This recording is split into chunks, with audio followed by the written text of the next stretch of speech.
libro de Santiago, libro de Santiago, en la versión que estaré usando en esta noche, que es la versión textual, lo tiene como otro nombre. Gloria a Dios. Y vamos a ver por qué lo tienen como otro nombre, pero en la Biblia que la mayoría usa es la Biblia Reina, la versión Reina Valera 1960. Esa Biblia la tiene como el libro de Santiago. Así que vamos allá en el nombre del Señor y leemos la escritura, capítulo 1, Santiago capítulo 1, y dice: Santiago, esclavo de Dios o siervo de Dios y del Señor Jesucristo, a las 12 tribus que están dispersas. Shalom, salud. La versión que yo estoy leyendo en esta noche es la versión textual, pero tengo también la versión Reina Valera para hacer mención de ella cuando sea necesario. Pero dice, en la versión que tengo acá, textual, dice: Jacobo, siervo de Dios y del Señor Yeshua, a las 12 tribus que están en la diáspora, salud. Pero vamos a ver por qué la versión que a lo mejor usted tiene en esta noche, la Reina Valera, u otra versión, tiene el nombre de la carta de Santiago. El nombre original de Santiago es Jacob, o Jacob o Jacobo. En muchas Biblias se transliteró a Jacobo, pero ¿de dónde viene el nombre de Santiago? Nosotros sabemos que la palabra de Dios no fue escrita en español. Y para entender la palabra, nosotros tenemos que despojarnos un momento del pensamiento occidental. Dejar de pensar como si la palabra de Dios fue escrita para el occidente, para el Latinoamérica y el Caribe, aunque la palabra de Dios fue escrita para todo el mundo, pero sus escritores escribieron desde la perspectiva del primer siglo, con una mente hebrea, con una cultura hebrea. Y desde esa cultura y desde esa perspectiva, cuando leemos la palabra, entonces nos abre un mundo de situaciones que no la vemos de otra manera.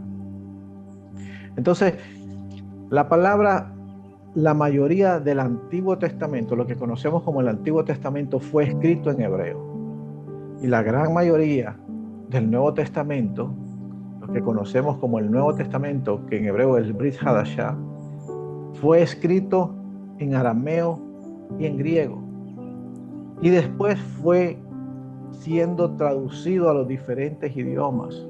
Fue traducido al alemán, al inglés, al latín. Y cuando llegaron a la traducción del latín, ellos escribieron el nombre del libro de Jacob o de Jacobo y lo pusieron de esta manera. Se lo voy a escribir en el chat para que usted vea de dónde salió el nombre Santiago. Porque no es que se llamaba así. Y es importante para razones del estudio que no entendamos cómo fue escrito este nombre. Cuando se hizo la traducción del alemán, del inglés al latín, lo escribieron de esa manera: San Jacobus. En el latín decía el santo Jacob o Jacobo. Pero al unirlo, fue perdiendo esa separación y es lo que hoy conocemos como Santiago.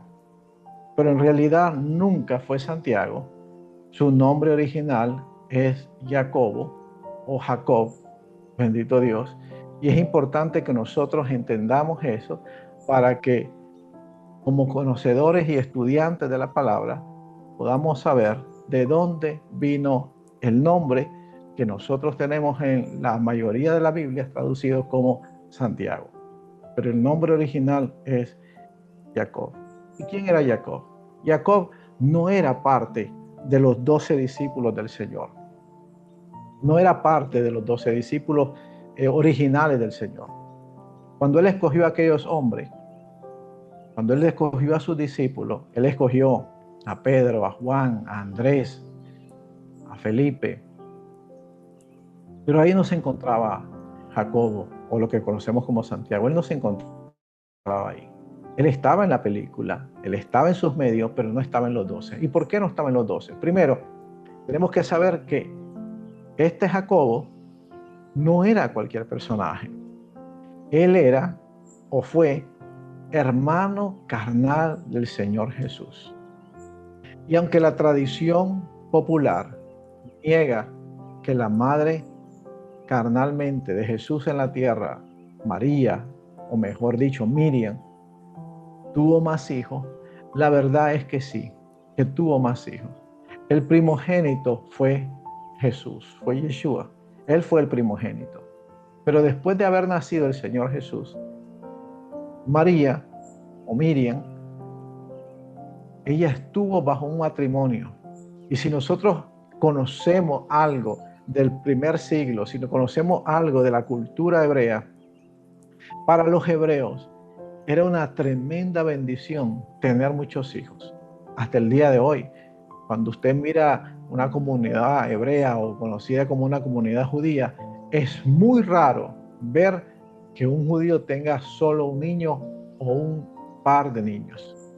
La mayoría tiene al menos 2 o 3, y si no, muchísimos más. Porque en la mente hebrea, los hijos son igual a la bendición. Y ellos no están pensando de que yo no voy a poder criarlos o yo no voy a poder con tanto. Ellos piensan, y el pensamiento hebreo es que entre más hijos, más bendición de Dios. Y Dios es el que pone el límite al número de hijos que va a tener esa persona. Si nosotros nos remontamos a esa historia fabulosa de Jacob cuando se casa con Raquel y con Lea, nosotros vemos cómo Dios dice en su palabra que Él cerró el vientre de Lea, que Él abrió el vientre de Raquel, y se mira a Dios actuando de una manera soberana, absoluta, en la procreación de Jacob, en lo que conocemos hoy como los 12 hijos de la tribu de Israel. Entonces, bajo ese pensamiento, cuando María queda sobrenaturalmente embarazada de Cristo Jesús, ella da a luz.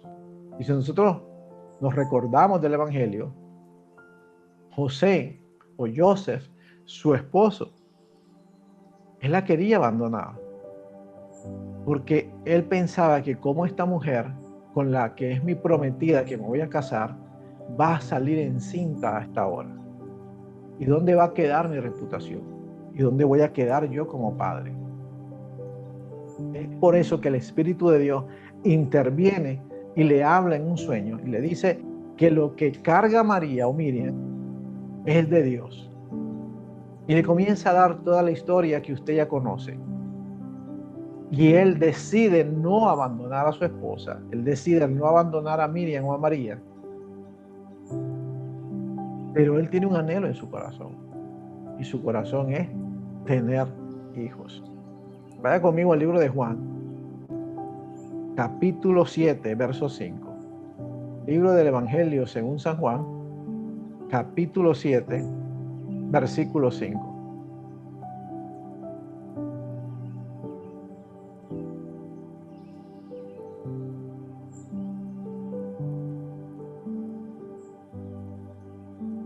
Perdón, en ese mismo capítulo, el libro de Juan, capítulo 7, vamos al verso 1 para poder entrar en contexto.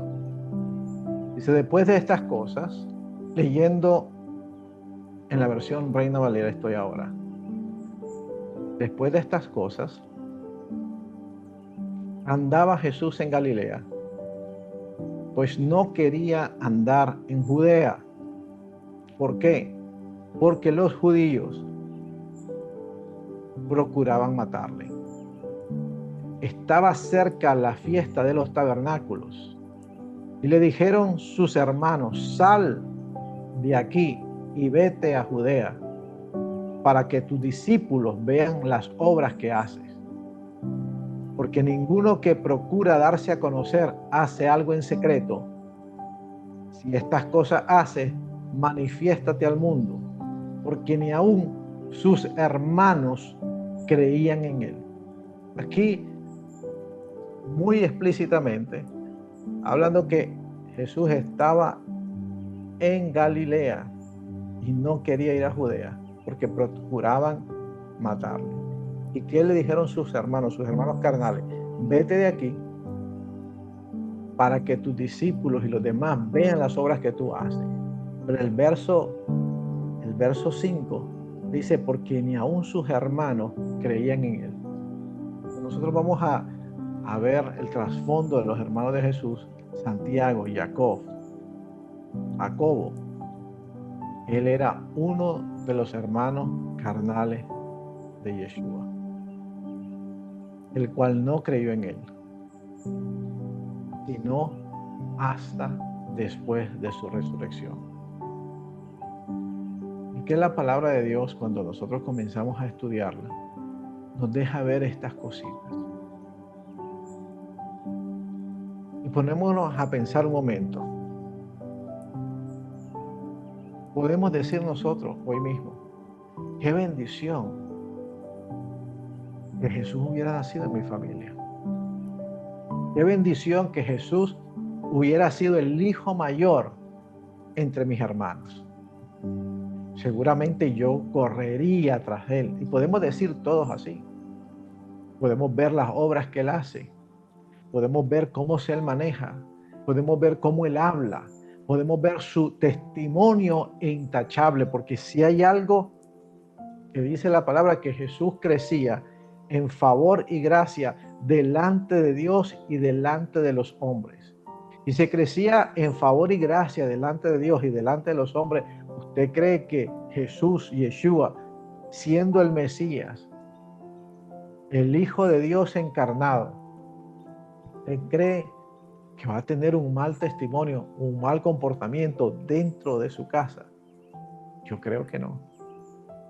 Yo creo que no. ¿Y por qué la palabra nos deja entender esto?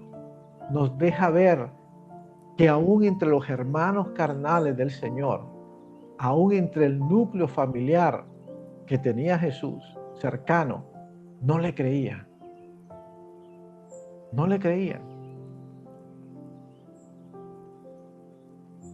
Y esto es para que tú y yo no nos desanimemos. Cuando alguien en tu familia, alguien al lado tuyo, tu padre, tu mamá, tus hermanos carnales, tu esposo, tu esposa, tu familia más cercana, no te crean. Que esto no depende solamente del testimonio de la persona. Nosotros tenemos la obligación de mostrar lo que tenemos dentro. Y digo que tenemos la obligación porque a eso estamos llamados. Si en verdad el Rey de Reyes y Señor de Señores mora en nuestros corazones, si en verdad el Espíritu de Dios nos ha bendecido con la revelación de su palabra y hemos sido transformados de adentro hacia afuera, es imposible que lo que está adentro no se mire. Y si no se mira, es porque no está dentro. Nosotros podemos enmascarar nuestra vida a un tiempo. Podemos ponerle todos los papeles bonitos. Yo puedo hablar bonito en las redes y enviar un video corto de 1 minuto, 2 minutos por las redes.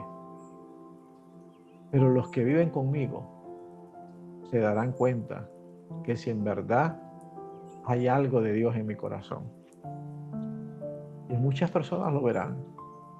Muchas personas se darán cuenta de que hay algo diferente en tu vida. Tal vez no todo, pero hay algo diferente. No te preocupes, no te desanimes. Si los que están alrededor tuyo o el más cercano a ti no te cree. Porque eso mismo le pasó al Señor Jesús. Eso mismo le pasó a Yeshua. A Yeshua sus propios hermanos carnales, su núcleo familiar, no le creyó. Y sus amigos más cercanos decían, este no es hijo del carpintero. Por eso el Eterno deja escrito en las líneas de Juan capítulo 7, verso 5, y dice, ni aún sus hermanos creían en él. No estaba hablando, hermanos, de la iglesia. No estaba hablando acerca de los discípulos, porque si no hubiera dicho los discípulos no creían en él. Dijo, ni aún sus hermanos creían en él. Así que no te desanimes. Sigue siendo la persona que Dios te mandó a ser.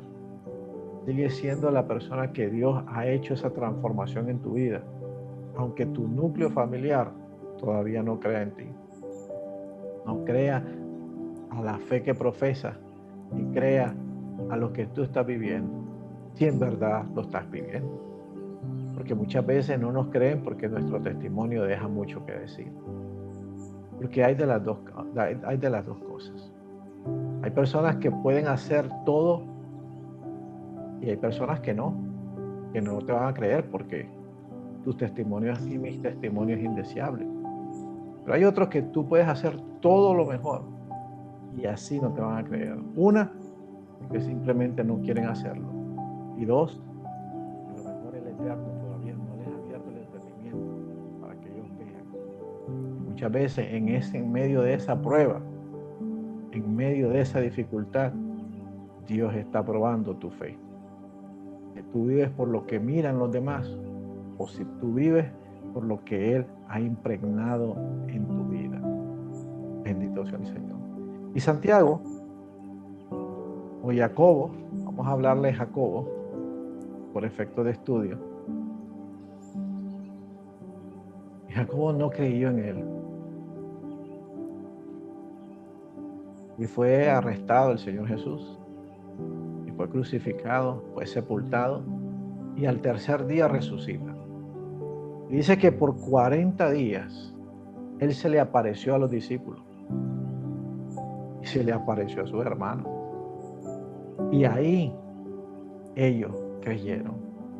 Fue ahí hasta después de la resurrección, cuando el cuerpo de Yeshua era un cuerpo glorificado, cuando el cuerpo de Yeshua había dado testimonio de lo que él había hablado por tanto tiempo, fue que Jacobo le creyó y se convirtió, llegó a convertirse en un pastor de las primeras iglesias en Jerusalén.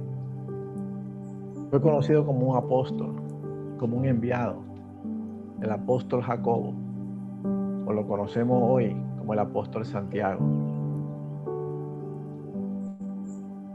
La palabra de Dios dice en el libro de Primera de Corintios, capítulo 15, verso 7. Vamos allá porque es interesante que tengamos este versículo. Primera de Corintios, capítulo 15, verso 17. Mire acá, la Un Reina Valera, versión 1960, nos corrobora el nombre de Santiago. Y dice, después apareció a Jacobo, dice acá. Después a todos los apóstoles. Y al último de todos, a mí, a Pablo, escribiendo el apóstol Pablo, como un abortivo, me apareció a mí. Mire qué tremendo el Señor, qué tremendo Yeshua. Que después de la resurrección, Juan capítulo 7, verso 5 dice, ni aún sus hermanos creían en él. Y le decían, vete de aquí y vete y manifiesta, porque aquel que tiene lo que tienes tú no puede estar en secreto. Dice el versículo 5, ni aún sus hermanos creían en él. Pero después, Primera de Corintios capítulo 15, verso 7, lo dice claramente. Después apareció. ¿Quién apareció? Yeshua, resucitado. Después apareció a Jacobo, a lo que nosotros traducimos como Santiago. Y después le apareció a todos los apóstoles.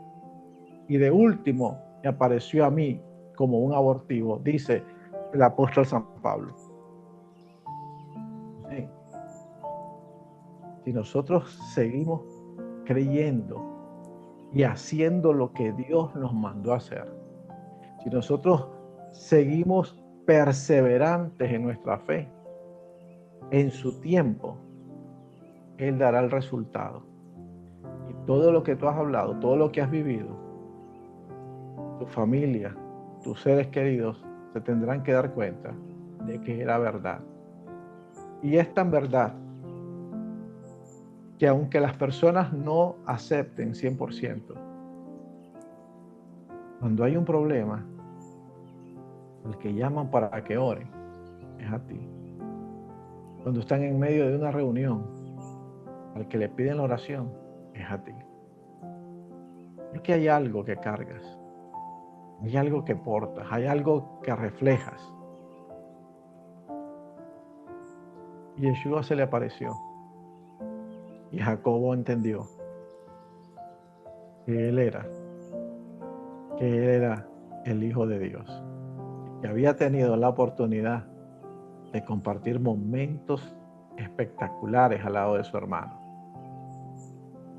Y aunque Dios no hace acepción de personas, yo tiendo a pensar y a creer que si Jacobo hubiera reconocido a Yeshua como el Hijo de Dios mientras estaba viviendo con él en la misma casa, mientras lo miraba en sus momentos jóvenes y aún en su adolescencia, creo que Yeshua hubiera compartido con él muchas cosas. Pero a veces no es como nosotros querramos, es como Dios quiere, porque todo tiene un plan de Dios. Y Dios sabe cómo hace las cosas. Ven conmigo al libro de Gálatas, capítulo 1, verso 19. Libro de Gálatas, capítulo 1, verso 19.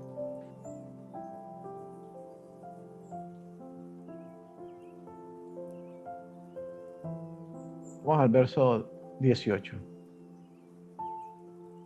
Después de pasados 3 años, escribiendo el apóstol Pablo, subí a Jerusalén. Vamos a ver por qué él subió a Jerusalén después.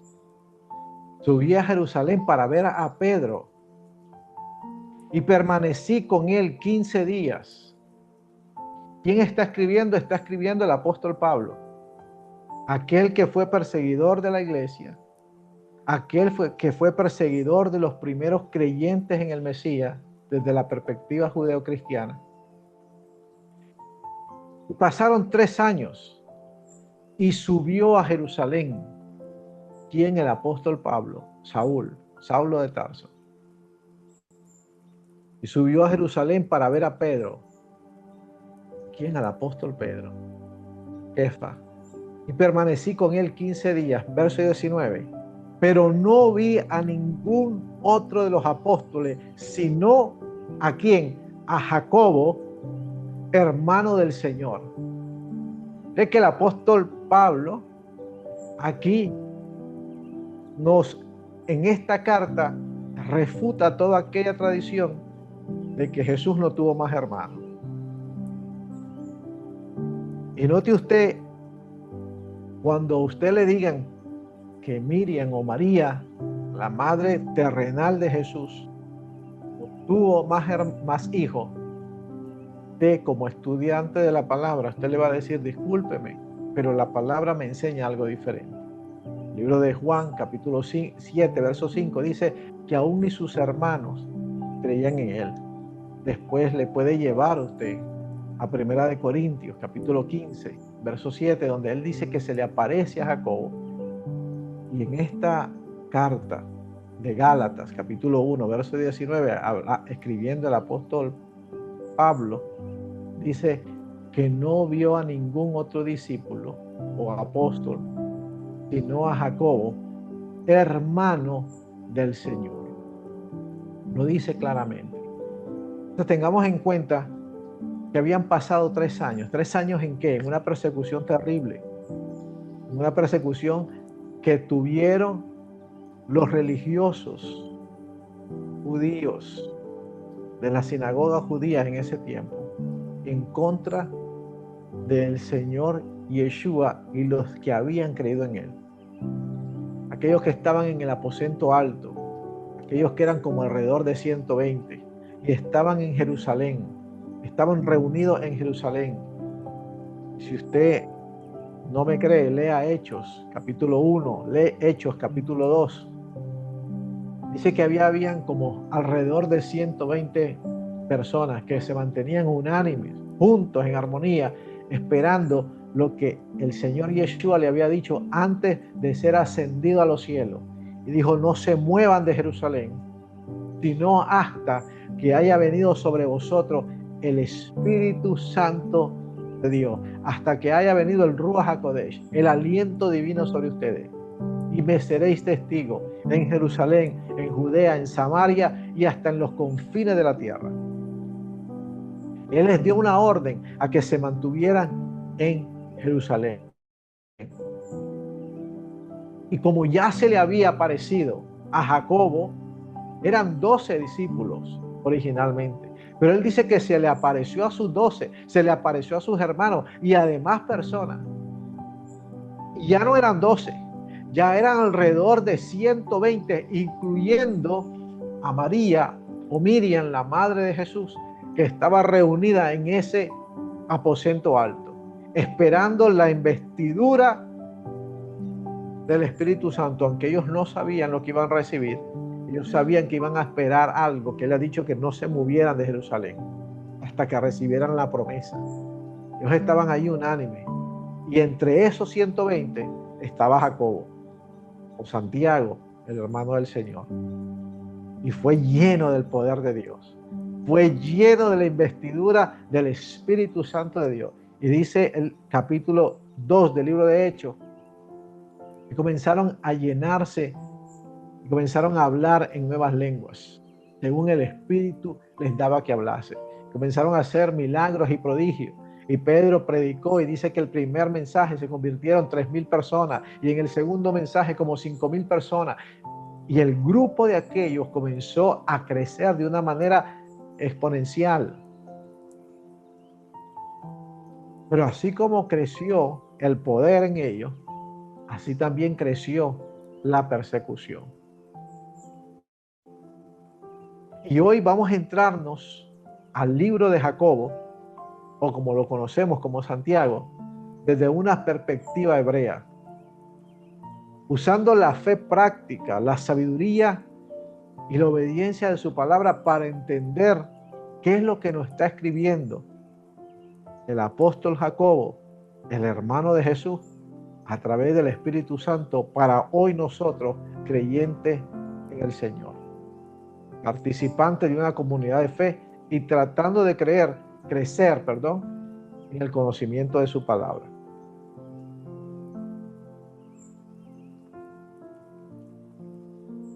¿Quién fue Jacob? Ya miramos que fue un hermano de Jesús, un hermano del Señor. Y fue líder de la iglesia en Jerusalén. Unos escritos dicen que él llegó a ser pastor de la iglesia en Jerusalén. Pero estudiando de Jacobo, me gustó algo que me impactó. ¿Saben cómo le decían a este hombre? No le decían Santiago. A él le decían el apóstol de las rodillas de camello. Así mismo le decían, el apóstol de las rodillas de camello. Porque dice que este hombre pasaba horas de rodillas en el altar de Dios orando. Había sido tan su convicción. Es más, yo llego a pensar que él estaba totalmente arrepentido. Totalmente arrepentido de haber vivido con Yeshua esos 33 años en la misma ciudad, conociéndolo, comiendo con él en la mesa, muchas veces compartiendo la misma habitación y no haberse dado cuenta que estaba ante el Hijo del Creador del universo. Y años después se le presenta, pero él había sido compungido, él había sido confrontado con la verdad y se sentía arrepentido. Pero en ese arrepentimiento le llevó a buscar al Señor. Porque el arrepentimiento de verdad, el arrepentimiento conforme a la Escritura, no solamente nos hace llorar. El arrepentimiento conforme a la Escritura no solamente nos da remordimiento. Más allá de eso, el verdadero arrepentimiento nos lleva a buscar a Dios. Y este hombre pasaba horas orando. Y le llamaban el apóstol de las rodillas de camello, porque sus rodillas tenían callos de pasar tantas horas orando. Esa es la comunión que él tenía. Y la iba a necesitar. La iba a necesitar. Dice el estudio de Jacob, él era un hombre obediente, y no lo dudo, y que tenía una obediencia estricta a la palabra de Dios. Pero era conocido también por su piedad, por su bondad intachable. Pero ¿sabe cómo murió Jacob? ¿Cómo murió este apóstol? De que hubo una persecución en Jerusalén contra los creyentes en el Mesías como nunca. Fueron exterminados, los sacaban del pelo de sus hogares. No podían profesar la fe de creer en el Hijo de Dios, de creer en la palabra, de creer en aquel que había resucitado. Hoy nosotros somos bendecidos. Nosotros somos bendecidos. Habían más de 8,000 personas en ese tiempo y profesaban la fe de una manera secreta, porque no lo podían hacer muy abiertamente, porque eran totalmente perseguidos. Eran muertos a filo de espada. De tal manera que si usted lee el libro de Hechos, va a mostrarle que aún había un apóstol llamado Esteban que fue apedrado y murió. Murió de tal manera. Y todos los apóstoles. Dice que mucha gente salió de Jerusalén. Pero Jacobo o Santiago no se mudó de Jerusalén. Se mantuvo firme. Él sabía que Dios lo había llamado. Él sabía que él era líder de esa iglesia. Y por más persecución que viniera, él iba a estar ahí. Hasta que Dios dijera lo contrario. Y en el año 62 después de Cristo, dice que este hombre fue arrojado desde el pináculo del templo. Lo agarraron los sacerdotes judíos y lo llevaron a la punta del templo, al pináculo del templo, y de ahí lo dejaron caer por orden del sacerdote Ananías, del sumo sacerdote Ananías. Y milagrosamente Jacobo sobrevivió la caída. Pero cuando se dieron cuenta que no había muerto de la caída, fueron corriendo donde él cayó y fue apedreado y fue rematado con un garrote de un molino hasta que expiró. No solamente fue apedreado, sino lo mataron a garrotazos. Este apóstol, mientras le estaban dando garrotazos y pedradas, decía lo mismo que dijo Yeshua en la cruz del Calvario: Padre, perdónalos porque no saben lo que hacen. Padre, perdónales porque no saben lo que hacen. Entonces, si hay alguien que conocía el sufrimiento, si alguien que conocía la persecución, aparte del apóstol Pablo, fue el apóstol Jacobo, el apóstol Santiago. Por eso Dios en su gracia y en su misericordia permite que Él escriba una carta a la iglesia, la cual estamos estudiando hoy. No estamos estudiando cualquier carta. Estamos estudiando la carta escrita por un hombre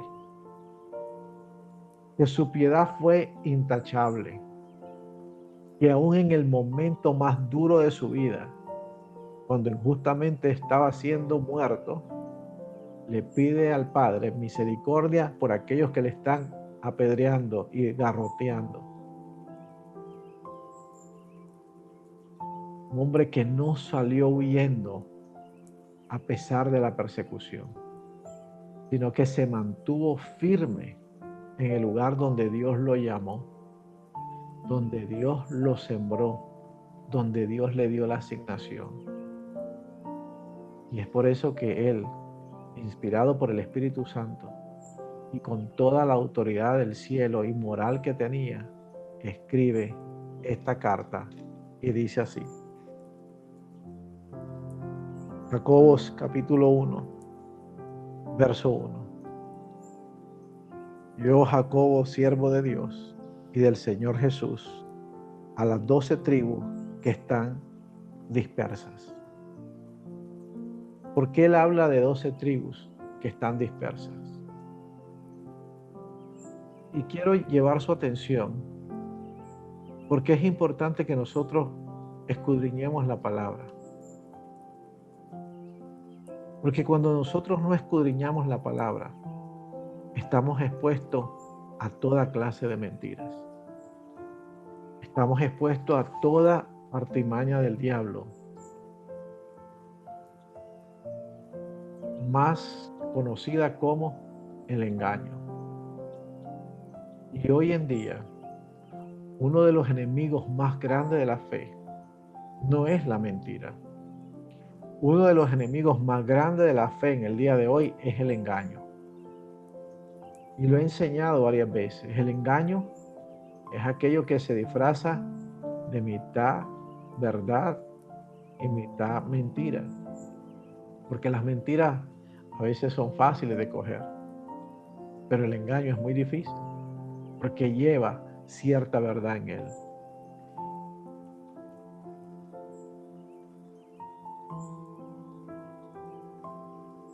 Y como estudiantes de la palabra, nosotros no nos podemos quedar solo con una versión de la Biblia. Nosotros como estudiantes de la palabra necesitamos ver, porque hoy hay un sinnúmero de versiones de la palabra de Dios. Y como hemos visto antes en otras clases, cuando nosotros traducimos la palabra de un lenguaje al otro, vamos perdiendo. Y a veces añadimos cosas y le quitamos cosas. Lo vamos a entender el versículo 1, porque según la traducción que estoy leyendo acá, la Biblia textual, dice: Jacobo, siervo de Dios y del Señor Jesucristo, a las 12 tribus que están en la diáspora, salud, dice acá. Vamos a ir ahora mismo a la versión Reina Valera 1960, que es la que la mayoría de las personas usan en el día de hoy. Dice: Santiago, que ya sabemos que por qué se llamaba Santiago, que no era Santiago. Santiago, siervo de Dios y del Señor Jesucristo, a las 12 tribus. Mire que la Reina Valera usa este término, las 12 tribus, que lo mismo usa la Biblia textual que estoy leyendo, que están en la dispersión, salud. Y hay otra versión que a mí me gusta mucho, pero cuando la leí estudiando este capítulo me llamó mucho la atención, y es la traducción lenguaje actual. Y dice la Biblia, traducción lenguaje actual, versión traducción lenguaje actual: yo, Santiago, estoy al servicio de Dios y del Señor Jesucristo, y les envío un saludo a los cristianos que viven en todo el mundo. Yo dije, espérate un momento, esto no es lo que dice. Entonces a veces queremos cambiar la palabra del Señor para que suene un poco más contemporánea y tal vez para darle una más fácil interpretación de ella. Pero nosotros cuando cambiamos la palabra, cuando jugamos con las palabras, sucede aún en el español, cambia su concepto totalmente. Y me llamó la atención que esta versión dice: yo, Santiago, estoy en el servicio de Dios y del Señor Jesucristo. Hasta ahí estamos bien. Les envío un saludo a los cristianos que viven en todo el mundo. Ahora, yo leyendo la Biblia en el 2026, me resuena esto, ¿correcto? Porque digo yo, wow, le escribe a los cubanos, le escribe a los venezolanos, le escribe a los salvadoreños y dice, le escribo a todos los cristianos que viven en el mundo. Pero eso no es lo que dice originalmente. Y cuando nosotros cambiamos lo que dice originalmente, le vamos a perder el contexto, el mensaje, a todo lo que el libro nos quiere informar. Pero si nosotros vamos a como está escrito, y la Reina Valera lo tiene bien escrito, Reina Valera 1960, dice: Santiago, siervo de Dios y del Señor Jesucristo, a las 12 tribus que están en la dispersión, que están esparcidas, que están dispersas. ¿Por qué estaban dispersas? Jacob aquí le escribe a las 12 tribus que están en la dispersión. ¿Quiénes fueron los que estaban en el aposento alto, los 120 que estaban reunidos en Jerusalén? No venían de Cuba, no venían de Venezuela, tampoco venían de Colombia, no llegaron de Argentina. Ellos eran de la región que hoy conocemos como Israel, de Samaria, estaban ahí. Y toda esa región había sido poblada por el pueblo de Israel, que venían de ser los descendientes de los 12 hijos de Jacob. Pero cuando nosotros leemos el libro de Hechos, nos enseña que después del derramamiento de poder del Espíritu Santo, hubo una gran persecución a toda la iglesia. Y la iglesia salió exiliada. Por eso el Señor habla y le dice: cuando venga el derramamiento del Espíritu Santo, ustedes no solo me van a ser testigos en Jerusalén, me van a ser testigos también en Samaria, me van a ser testigos también en Judea. Y vamos para allá. Bendito sea el Señor.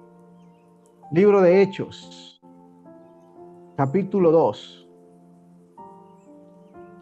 Perdón, libro de Hechos, capítulo 1.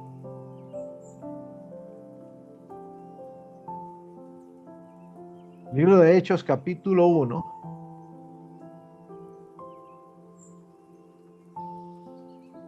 Bendito Dios.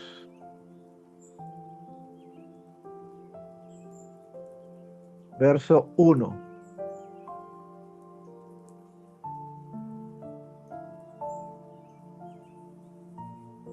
Hechos capítulo 1, verso 2. Dice: hasta el día en que fue recibido arriba, después de haber dado mandamientos por el Espíritu Santo a los apóstoles que había escogido, a quienes también después de haber padecido, se presentó con muchas pruebas indubitables, apareciéndoseles durante 40 días, hablándole acerca del reino de Dios. ¿Quién les hablaba acerca del reino de Dios? Yeshua, después que fue resucitado. Y estando juntos, Yeshua les mandó que no se fueran de Jerusalén, sino que esperasen la promesa del Padre, la cual dijo: oíste de mí, porque Juan ciertamente bautizó con agua, mas vosotros seréis inmersos, seréis bautizados con el Espíritu Santo de Dios dentro de no muchos días. Verso 8.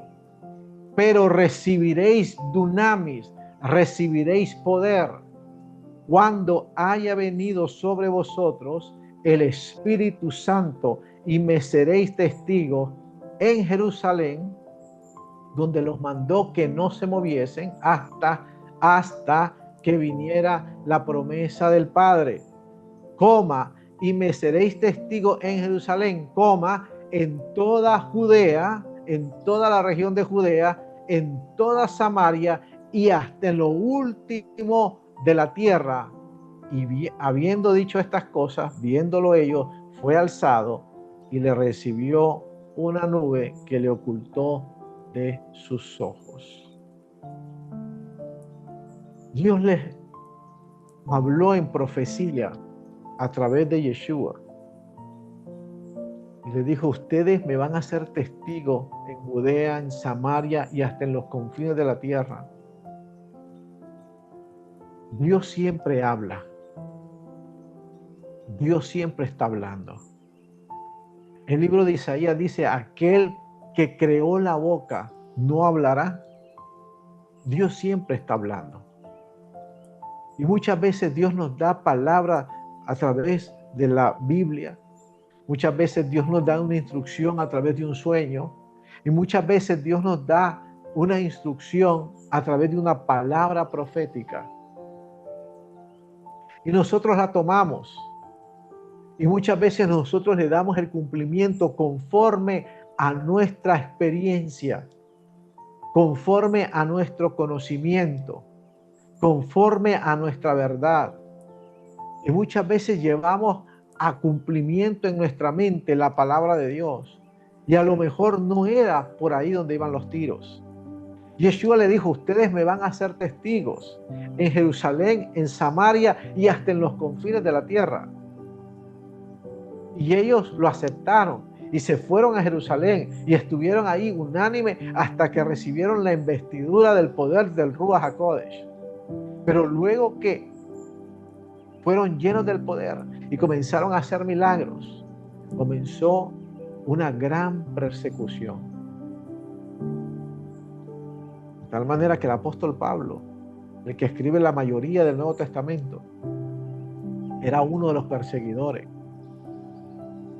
Se agarraba a los creyentes, los llevaba con cartas de aprehensión ante los líderes de la sinagoga y eran ejecutados y eran expulsados.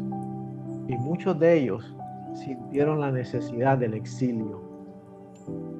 Muchos de ellos sintieron la necesidad de salir de Jerusalén, de irse para Judea, e irse para Samaria, e irse para diferentes partes del mundo.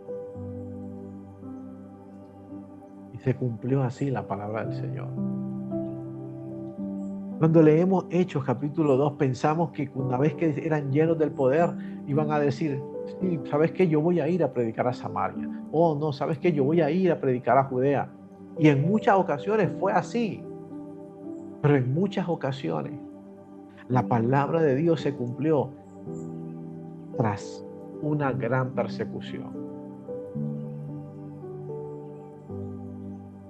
Así que nosotros tengamos cuidado cuando nosotros agarremos una palabra de Dios y tengamos preconcebido cómo Dios la va a llevar a cabo. De algo tenemos que estar seguros: que Dios cumplirá su palabra. De eso no tenemos que tener duda. Pero de la manera que Dios la va a llevar a cabo es soberanía de Dios y es en su plan absoluto, bendito sea el Señor. Pero que Dios sí siempre va a cumplir su palabra. Y esta gente fue dispersa. Y esta gente fue exiliada. Y como leímos en el capítulo 1, del verso 19 de Gálatas, dice que pasado 3 años, ¿sabe lo que es? Pasado 3 años, ya Saulo o Pablo ya había sido converso, ya había creído en Yeshua, ya estaba caminando en lo que tenía que caminar. Y dice que subió a Jerusalén para encontrarse con los apóstoles y vio a Pedro y no vio a nadie más. ¿Por qué? Porque la mayoría había sido exiliada. si no vio a Jacobo, Santiago? Santiago se había quedado en Jerusalén a pesar de toda la persecución que había sido instrumento. Por eso Jacobo le escribe esta carta y se las escribe a aquellos que ya habían salido de Jerusalén. Dice: yo, Jacobo, siervo de Dios y del Señor Jesús, le escribo a las 12 tribus que están en el exilio. Shalom. Esta carta va dirigida a aquellos que están pasando persecución. Es más, la historia dice que estas personas que estaban extendidas por el mundo, yo le pregunto,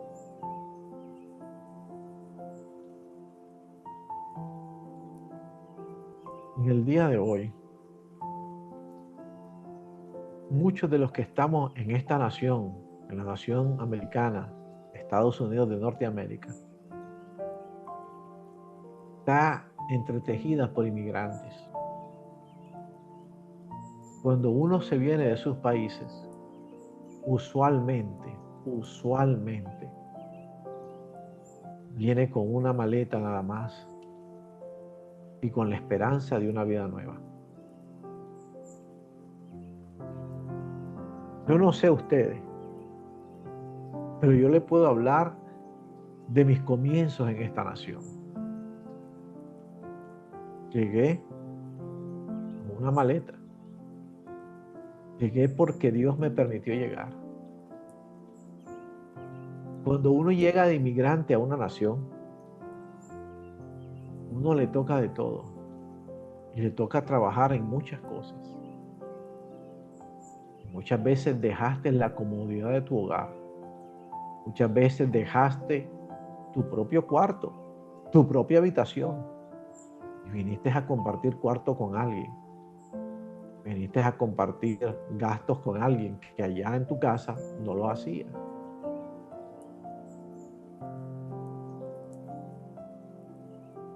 Inmigrar es difícil. Inmigrar te parte el corazón. Porque tu mundo está dividido en dos partes. El que estás tratando de construir y el que dejaste atrás, pero que no te puedes desligar porque es parte de ti. Muchas veces aprendes a crecer con tu familia fragmentada.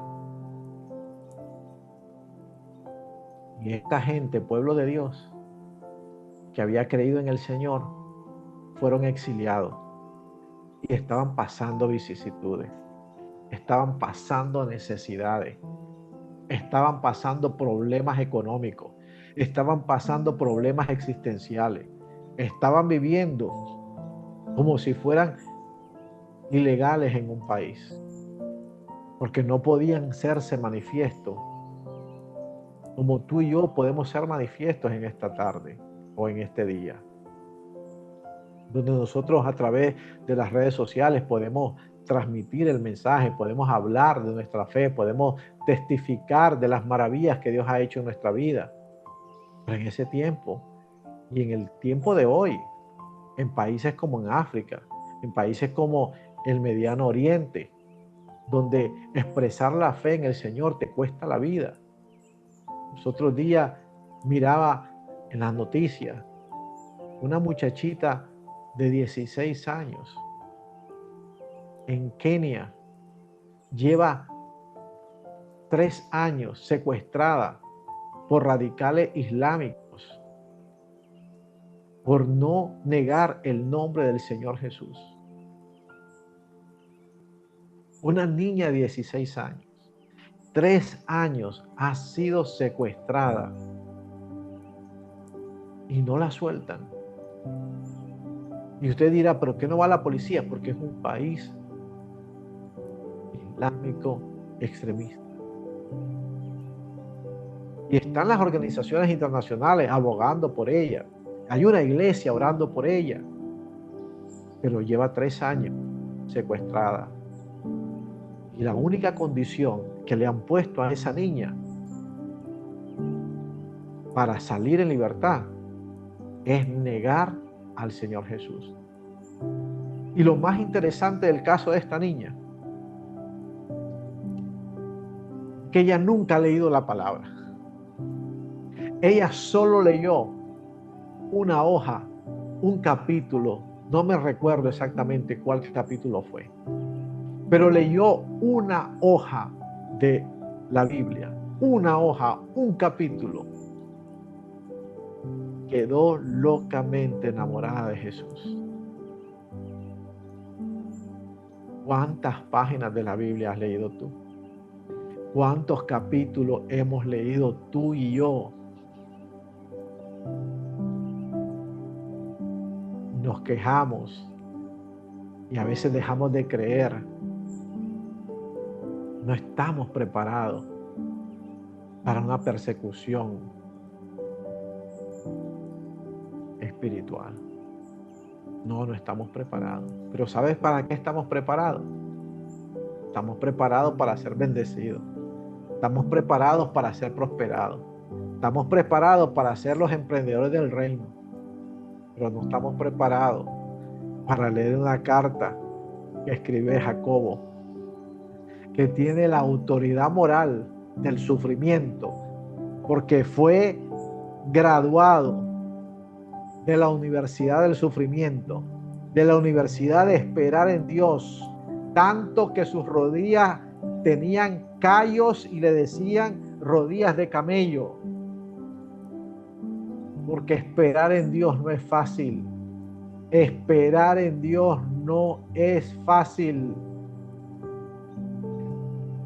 Por eso cuando yo leo la traducción lenguaje actual y dice, esta carta les escribo a todos los cristianos que están en el mundo, la podemos leer y nos puede resonar.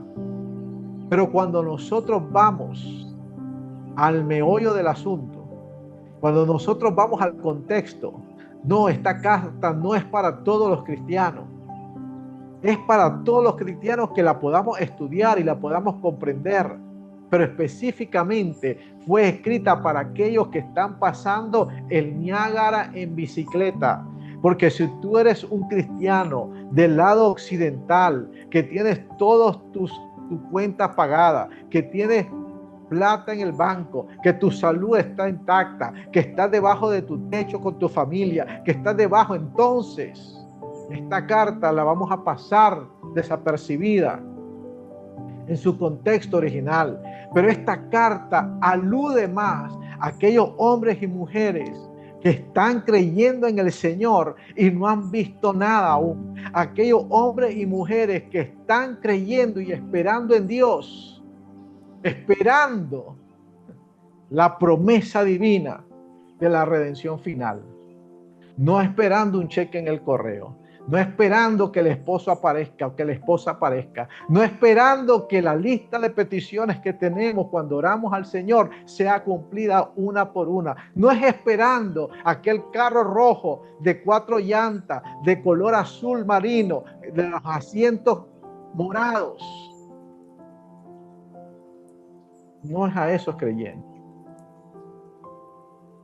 Cuando tú y yo entendemos el contexto de esta carta, estaba escribiendo a gente que estaba en el exilio, pasando hambre, pasando pobreza, siendo perseguidos, no pudiendo llegar de nuevo a su casa, porque iban a ser no solo presos, sino muertos. Y esa persecución fue uno de los instrumentos que Dios usó para llevar su palabra del día de hoy, donde tú y yo la tenemos. No usó lo cómodo, usó la persecución. ¿Qué es lo que estás pasando en tu vida y en mi vida que Dios tal vez está usando para llevar el mensaje? ¿Qué es lo que estás pasando? ¿Qué es lo que estás experimentando? Que Dios está usando en ti y en mí para llevar el mensaje. Y como ahora ya entendemos el contexto, vamos a ir al verso 2. Y dice el verso 2. Yo ya sé a quién le escribo. A gente que está pasando el Niágara en bicicleta. A gente que ora y siente como que el cielo se volvió de bronce. A esa gente le está escribiendo el Espíritu de Dios. Y le dice, hermanos míos, tened por sumo gozo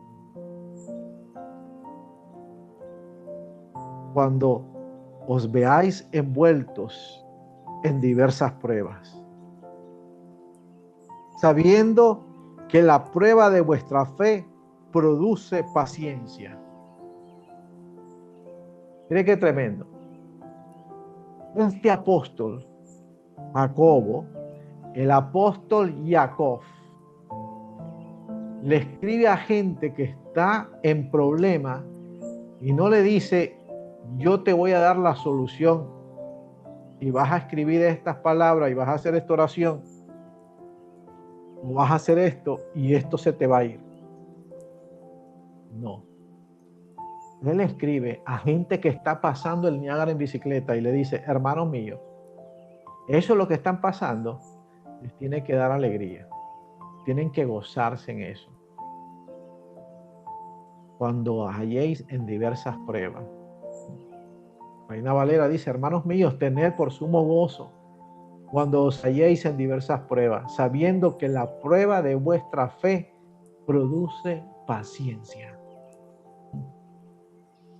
Pero tenga la paciencia una obra perfecta. ¿Para qué? ¿Por qué paso por diversas pruebas? Para que seáis perfectos. La palabra perfecto, dijimos anteriormente que en hebreo es la palabra tamín, para que seas maduro e íntegros, sin que os falte nada. Y no está hablando de cosas materiales. Pastor, pruébeme que estaban en problemas. Hechos, capítulo 8. Hechos, capítulo 8, verso 1. Hechos, capítulo 8, verso 1. Y Saulo, que sabemos que es el apóstol Pablo, consentía en su muerte. ¿En cuál muerte? En la muerte de Esteban. Y en los días de la muerte de Esteban, hubo una gran persecución contra la iglesia. No, yo creo que yo leí mal. En aquellos días hubo una gran bendición para la iglesia. No, ahí dice en aquellos días hubo una gran persecución contra la iglesia que estaba en Jerusalén. ¿Dónde estaba Jacobo? En Jerusalén. ¿De dónde era Jacobo, pastor? De la iglesia de Jerusalén. ¿Dónde le dijo Jesús a los discípulos y a los 120 que no se movieran? De Jerusalén. ¿Dónde se derramó el Espíritu Santo? En Jerusalén. Y de Jerusalén lo sacó el Señor como aquel que espraya cucarachas y hormigas. Dijo, en aquel día hubo una gran persecución contra la iglesia que estaba en Jerusalén. Y todos fueron esparcidos por la tierra de Judea, de Samaria, salvo los apóstoles y hombres piadosos que llevaron a enterrar a Esteban e hicieron gran llanto sobre él. Mire esto. Ella misma nos enseña. La iglesia fue esparcida en Jerusalén, pero se quedaron los apóstoles. Y los hombres piadosos que enterraron el cuerpo del apóstol Esteban después de haber sido muerto.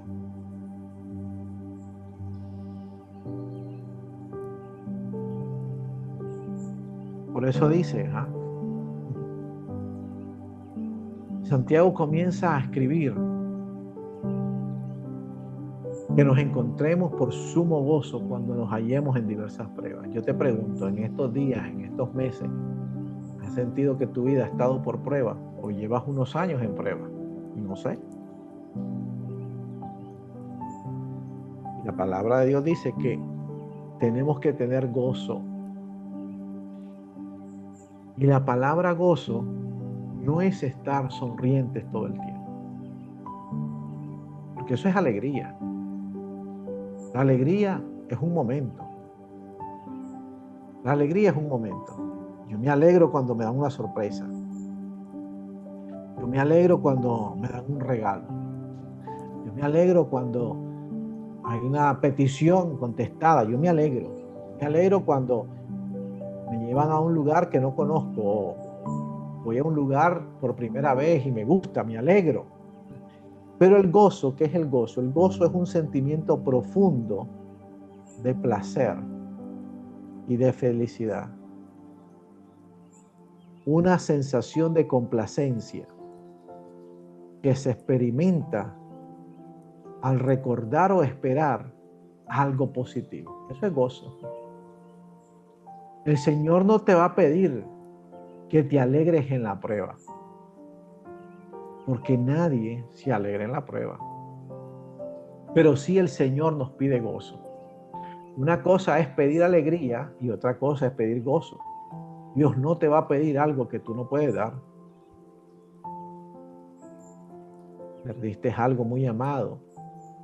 Estás pasando por una enfermedad. Tienes problemas emocionales, tienes problemas sentimentales, tienes problemas financieros, no has pagado la renta, tienes tu nevera que parece un coco, solo agua. Dios no te va a pedir alegría en eso. Señor, no tengo que comer, qué alegre, Señor. Ay, mis hijos no tienen que comer, Señor, ¿cómo me río? Dios no nos va a pedir eso. Pero Dios sí dice que nos tengamos en gozo.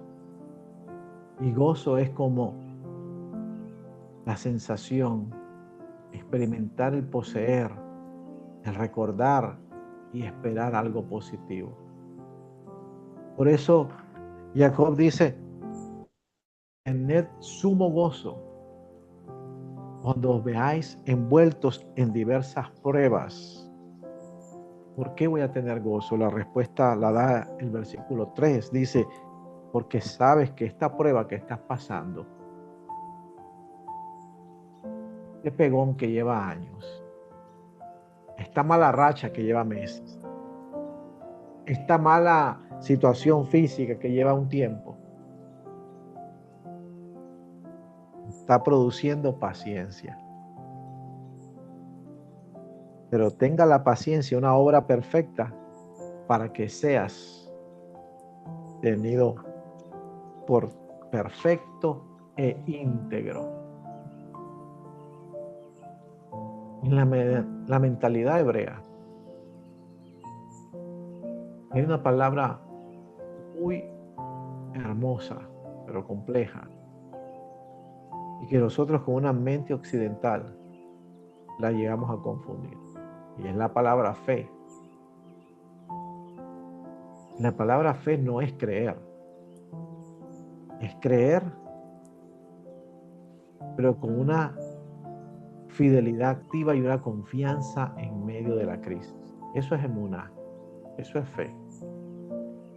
Fe no es un asentimiento mental. No es que creer que Dios existe. Porque muchas veces nosotros traducimos fe y la entendemos como yo tengo fe, yo creo en Dios. Yo creo en Dios que Dios me va a ayudar. Yo tengo fe que Dios me va a sacar de este lugar. Tengo fe que Dios me va a sanar. Pero se queda ahí en un pensamiento. Mas la palabra emuná es una fidelidad activa y una confianza en medio de la crisis. Es decir, yo sé que Dios me va a sacar de esto. Pero esto que estoy pasando, Dios sabe por qué lo estoy pasando. Y es necesario que lo pase. porque Él está haciendo una obra en mí. Y la vida continúa.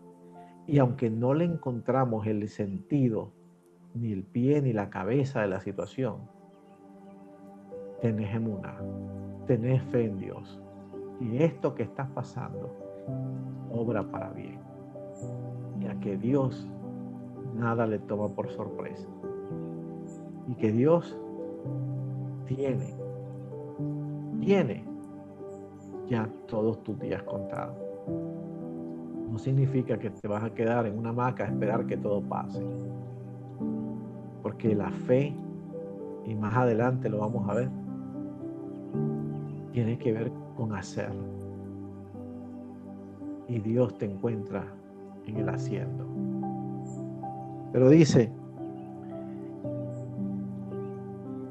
pero tenga la paciencia una obra perfecta, verso 4, para que seáis perfectos e íntegros, sin que os falte nada. Dice el verso 5, si alguno de vosotros carece de sabiduría, pídala a Dios, el que da generosamente y no reprochando, y le será dada.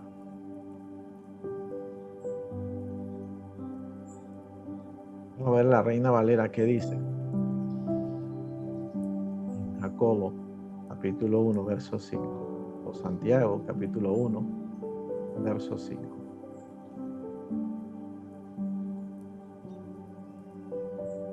Si alguno de vosotros tiene falta de sabiduría, pídala a Dios, el cual da a todos abundantemente y sin reproche, y le será dada. La palabra sabiduría no es sabiduría por tener un conocimiento en sí.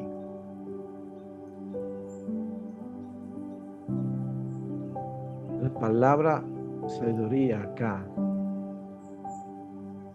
su sinónimo en hebreo es la palabra jokmah. Y jokmah es la habilidad práctica para vivir una vida de acuerdo al diseño de Dios, especialmente cuando las cosas van mal. Una persona con jokmah, una persona con sabiduría, sabe cómo andar en el momento, en el día malo. Una persona con jokmah, con sabiduría, exclama, como dijo el salmista David en el Salmo 40, pacientemente esperé en el Señor, y Él se inclinó a mí y oyó mi clamor. Pero dice la palabra pacientemente. Para David haber esperado pacientemente, tenía que haber tenido jokmah, tenía que haber tenido sabiduría, porque la sabiduría nos hace caminar conforme al diseño de Dios, aún especialmente cuando las cosas van mal. La sabiduría tiene mucho significado, pero estamos usando uno de sus conceptos en esta noche conforme a lo que estamos leyendo. Entonces no es solo acumular conocimiento, porque nosotros podemos ir a todas las clases de estudio bíblico que nosotros querramos. Vamos a agarrar conocimiento. Y es bueno tener conocimiento. Pero la sabiduría nos ayuda a agarrar este conocimiento y aplicarlo a nuestra vida, especialmente cuando las cosas van mal. Por eso el apóstol escribe y dice, ustedes tengan gozo cuando se encuentren en diversas pruebas. Pero yo no sé cómo hacer. Yo no sé cómo hacer, yo no sé cómo comportarme en esta situación. Entonces dice el apóstol, si alguien tiene falta de sabiduría, pídala a Dios. Pídala a Dios. Señor, yo no sé cómo hacer en esto que estoy pasando. Yo no sé, Dios, cómo hacer. Llevo tanto tiempo. Yo sé que tú tienes control de mí. Yo sé que mi vida está delante de tu vida y mis pasos están delante de ti. Nada de lo que yo tengo, Señor, te toma por sorpresa. pero yo no sé cómo hacer. Yo no sé cuántos se han visto en este lugar. Yo a cada rato. Y ahí donde nosotros, el apóstol escribe, inspirado por el Espíritu de Dios, y dice, si no sabes cómo lidiar en esta situación de tu vida, pídele a Dios sabiduría. Pídele a Dios Jokmah para que Él te diga qué hacer en este momento, para que Él te guíe, para que Él ponga cerrojos a tu boca y te haga sabio en este momento.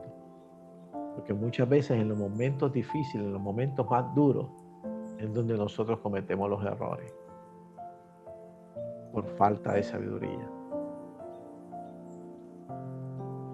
Las pruebas producen madurez.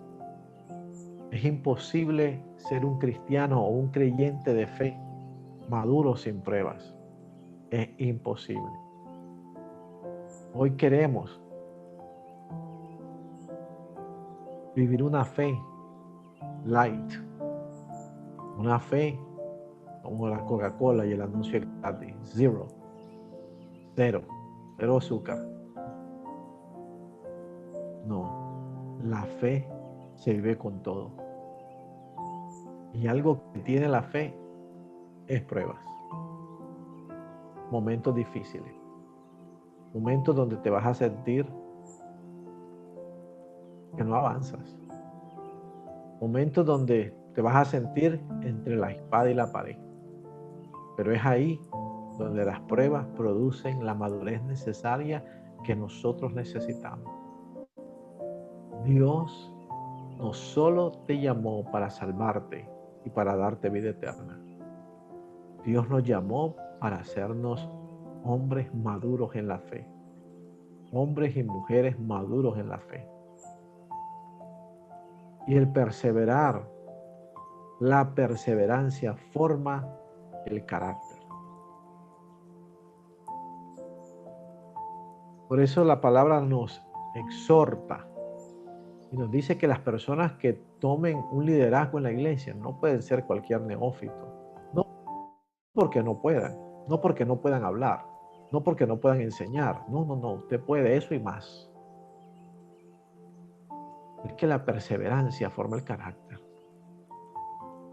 Estar creyéndole a Dios en medio de la nada forma tu carácter.